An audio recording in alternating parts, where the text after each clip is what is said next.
Apologize for the poor sound quality, but I just wanted to get something out there pretty quickly. So this is a health impact news website. They just share a little bit of information about vaccines, and they kind of point out that the United States has the highest infant mortality rate, which means infants die in the United States more than any other country in the world. But at the same time, the United States is also last in just deaths from any cause. So this just goes to show how dangerous vaccines actually are. You can overdo something. Sure, vaccines can be a good thing, but you can overdo them. And,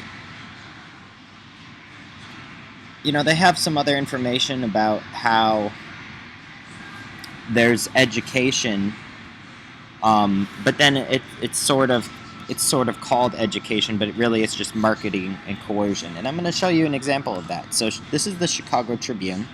Now, remember, they are a company that makes money. So, ChicagoTribune.com versus Health Impact News. Who do you think makes more money? Okay. So, always follow the money and look where the money's going. Now, this is actually from 2017, and this was when they said that in Illinois, they could still use a religious exemption for vaccines, but the parents had to go and get information. As long as they're willing to get the information, then they're allowed to opt out. Now, that information could be anything. It could be false information. It could be true information. It could be biased information. It could be information that is a subset of the total information and just based on a few things that we understand, but not are statistically shown to be unbiased. Okay? For example, the information could be as simple as vaccines have saved people's lives before. But it could exclude information such as vaccines have killed people before.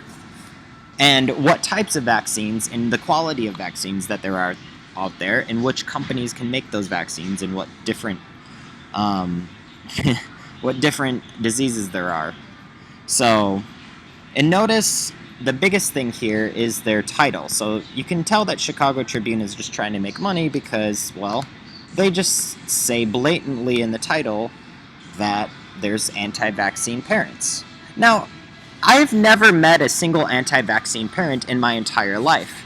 I've never met a single person who's told me that they don't believe in the smallpox vaccine. Okay? Because they'd have to be completely against all vaccines in order for them to be anti-vaccine, right? So there's sort of this false information already presented in the title by making people believe that there's anti-vaccine parents out there.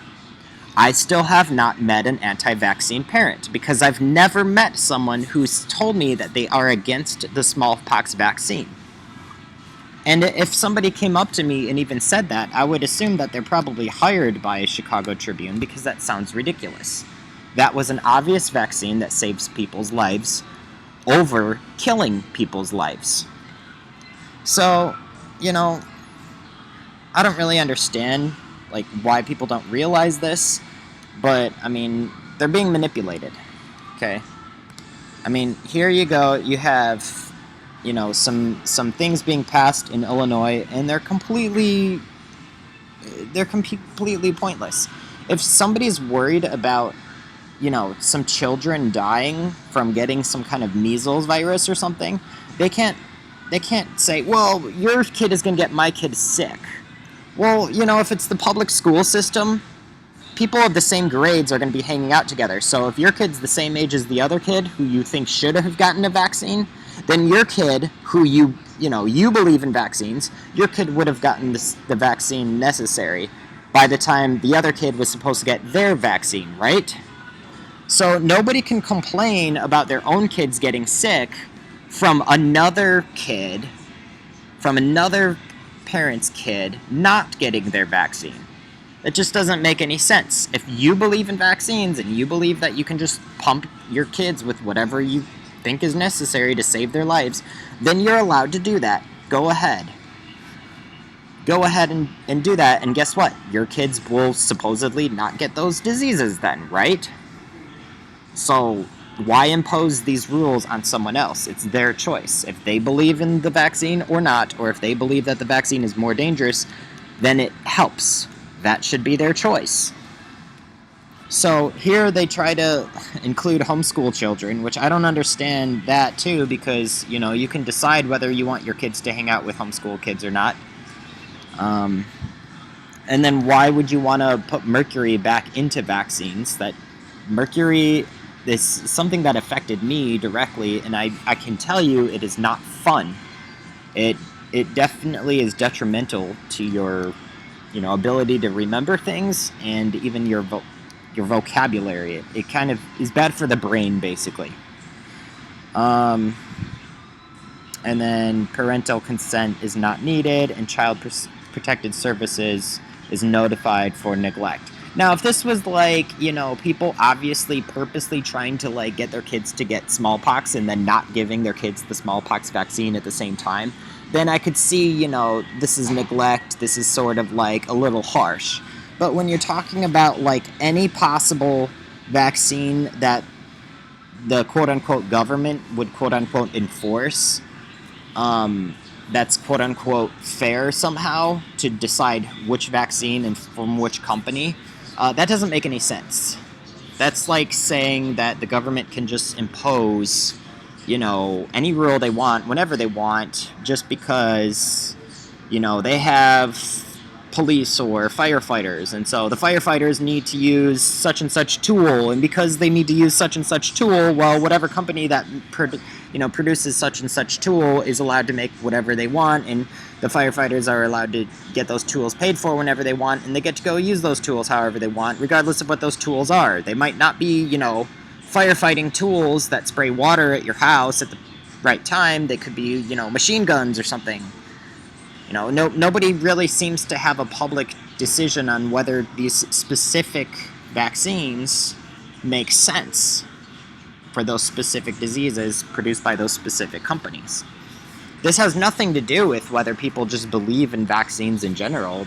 It has everything to do with, are these vaccines actually legitimate or not, and do we actually treat them democratically and have a choice as to whether we believe that a specific vaccine is backed by corruption or backed by the truth. And if you don't have that check and balance system, well, of course it's going to get corrupted. That's what tends to always happen. I mean, that's why our country has had to be started with a justice system that also had an executive branch and a legislative branch, so that they could check and balance each other. So that's my rant. It's just a lot of misinformation for people to get money, and they might even go out and try to just murder natural doctors in their homes. But and you might not believe that. You might think, oh, well, no, it's just about anti-vaxxers versus, vaxxers. But you're not going to convince me of that, because I personally know plenty of people who are very, high quality in the medical industry. Very well educated, top of their classes. They don't cheat in school. They actually know their stuff well. And they get to know their patients very well and take good care of their patients at the same time, and they would say the same things that I'm saying. They would say that you really, it doesn't just come down to either people believe in vaccines or they don't. It comes down to what ages people are getting vaccines, who's getting the money from the vaccines, what the vaccines are actually doing, what side effects they actually have, and things like that. And they know, they can attest that the media does not represent, especially the commercial media, does not represent what's actually going on. So, anyway, you guys have fun with that. I'm a veteran, by the way, so I don't really want to monetize this video, but I wanted to post it. So anyway, thanks. You guys have fun. I'll see you later.